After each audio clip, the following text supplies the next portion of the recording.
Hey guys, welcome to Simply Orchestrated Music, where you can get these hands. If you are new to my channel, I just want to say welcome. Here we are going to be reviewing music from some of my favorite films. So the film that we're going to be talking about today holds a very, very special place in my heart. I watched this film numerous times as a child growing up, and before I even knew I could play music, right, before I even touched the instrument, after watching this film, like, I just knew in my mind as a kid, like, this is what I want to do growing up. The visuals, the soundtrack, everything about it just made me want to be a composer, and it kind of helped shape my sound. And so this film is The Prince of Egypt. Woo! Where are all my 90 babies at? Like, you know what I'm talking about. All my 90 babies. The Prince of Egypt. Y'all know that soundtrack was awesome. Okay? Deliver Us. The opening scene. Like, yeah, that movie, Prince of Egypt, was the one that really caused me to want to be a film composer. So we're going to get into that today. The scene that I chose from The Prince of Egypt is God speaking to Moses at the burning bush. At this point in the movie, Moses has already fled from the Egyptians, and he's living with Jethro, which is his father-in-law. So he's like herding sheep, and he's like one of his sheep actually gets lost and goes into this like cave. Very powerful scene. I hope you guys enjoy it just as much as I do. And later after the scene, we're going to come back on to discuss some of the points.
Here I am.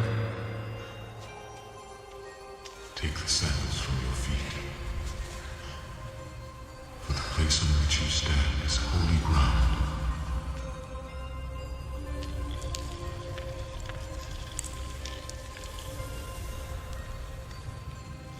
Who are you? I am that I am. I don't understand. I am the God of your ancestors, Abraham, Isaac, and Jacob. You were born of my mother, Yocheved. You are our prophet. What do you want with me? I have seen the oppression of my people in Egypt, and have heard their cry. So I have come down to deliver them out of slavery.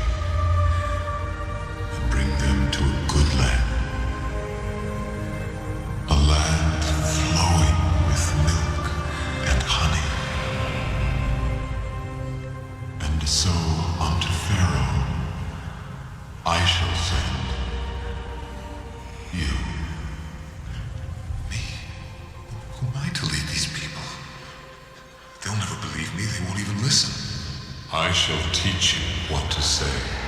Let my people go. But I was their enemy. I was the prince of Egypt, the son of the man who slaughtered their children. You've chosen the wrong messenger. How can I even speak to these people? Who made man's mouth? Who made the deaf, the mute, the seeing, or the blind? Did not I? Now go!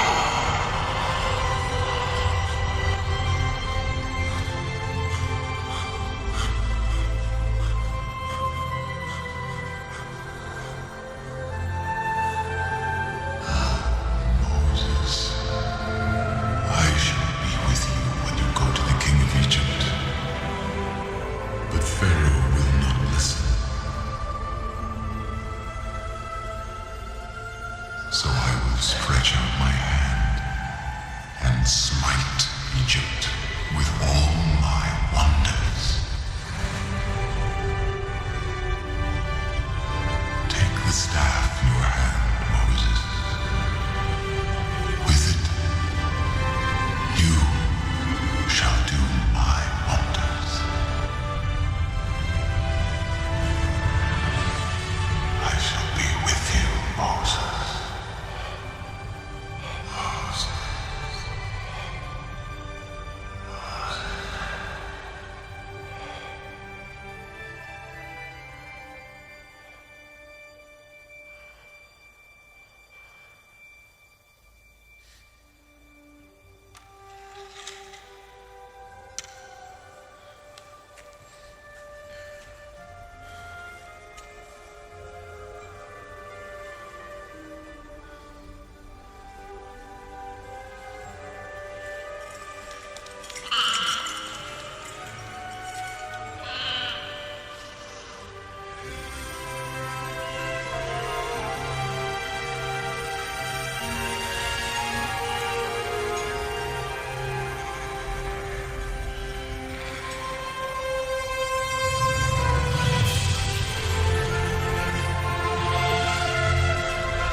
Every time I watch this scene, I am, for the most part, completely moved to tears because it is just so well done. And it is such a powerful scene and so important to the story of Moses' life. This is where he first hears God call his name and he gets his commission to go and be a rescuer to the children of Israel. And Moses he doesn't know really, I don't believe, who God is, because again, he didn't grow up as an Israelite. He grew up as an Egyptian that had like their own gods. So this was for his first introduction into the God of his forefathers. And so for the Lord to call his name and being represented by this bush, the way that it was shown was such an amazing thing. So I first want to shout out Hans Zimmer. Clap it up for him. He is the composer, and he is also the composer that did Lion King and a host of, a whole other phenomenal movies. Arguably one of the greatest modern composers of our time. And he had just won the Oscar for Lion King in 1994, and he got booked to compose this score in 1998. So shout out to Hans Zimmer for that. Woo! And also Val Kilmer, who passed away, I believe, last year. He voiced Moses, and he doubled and did the voice of God as well. And that was just really well done. When Moses first goes in to the cave, the music sounds more mysterious. He doesn't really know what he's about to see. He just knows that his lamb or sheep, I'm sorry, is lost, and he has to go and, and find it. And so as he's going into this cave, his eye, the flames from the burning bush catches his eye, and he goes in to look. And I like the fact that you can't really hear a heavy presence of like strings and percussion instruments, but you do hear that choir sound. And when he goes in and he looks at the bush, you can hear the choir sound that Hans recorded kind of softly playing in the background. As Moses is looking at this bush, and he takes the stick and puts it in the fire, and he's trying to figure out why it's not burning, that sound kind of gets a little bit more mysterious. And then when you hear the Lord call Moses' name, he whispers it at first, Moses. And now he's looking around like, what the heck? Like, who just said my name? And at that point, for me, the music now feels less mysterious and more mystical, because it has like this kind of minor chord that comes in, and you can hear it changing a little bit in the background. So it's not necessarily mysterious, but now the scene is kind of getting ready to turn like a little bit more serious. And so as he calls Moses' name again, and he tells him to take the sandals off his feet, the tone of the scene definitely changes from, okay, this is a mystery, till I know there's a presence in this cave with me. As the bush was burning, it was bare, guys. This was my first time actually noticing that, because I saw somebody point it out in the comments, but the bush was actually bare. It had nothing on it. It looked dried up. It looked dead as it was burning.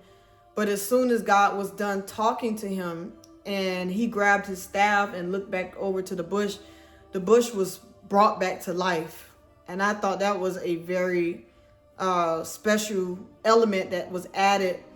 Probably not a lot of people caught it or paid attention to it, because I know I didn't. I was just focused on everything else. But I think that was a significant part in the scene to show that, God can bring things back to life, because the bush was destroyed as the Lord was speaking through it. But as soon as he stopped and Moses looked at the bush had life again. And at the end, you hear no dialogue, but you can see and feel the excitement in Moses's body language and through the music. In the beginning, he's this is mysterious. He don't know what's going on. He's afraid. Now he's speaking to God, and God's telling him what he's going to do. And so all of these different changes is reflected in the music. But now at the very end, Moses has a feeling of triumph, like, yes, I can do this. With God's help, I can do this. And you can feel that through the music. For me, this particular scene is so important, and it still holds a special place in my heart, because I often think about the things that God has commissioned me to do, and how I've a lot of times made excuses and thought I wasn't good enough to do something, even with starting this channel. But over time, he does give us the confidence to go out and do what he's put in us to do. And so this scene, every now and then I go back to it to watch it when I need inspiration, when I need to, understand that, God got our back. And if we just step out on faith like Moses did, the results are going to be there. Everything that we need is going to be provided for us. So again, shout out to DreamWorks. Shout out to Hans Zimmer for such an amazing score. For all the animators that worked on The Prince of Egypt. This film will always be a masterpiece, and one that's up there for animation and music, scoring, everything all together. So shout out to you guys for sticking around with me and watching that scene from The Prince of Egypt. If you have not gotten a chance to check it out, it is streaming on a couple of different platforms, not for free, but it is worth it to check it out. If you are a 90s baby, I'm pretty sure you've seen it before, but it is something that is worth revisiting. So until next time, you guys, I am Simply Orchestrated. Thank you for coming to my channel. And as always, you can get these hands. Peace out.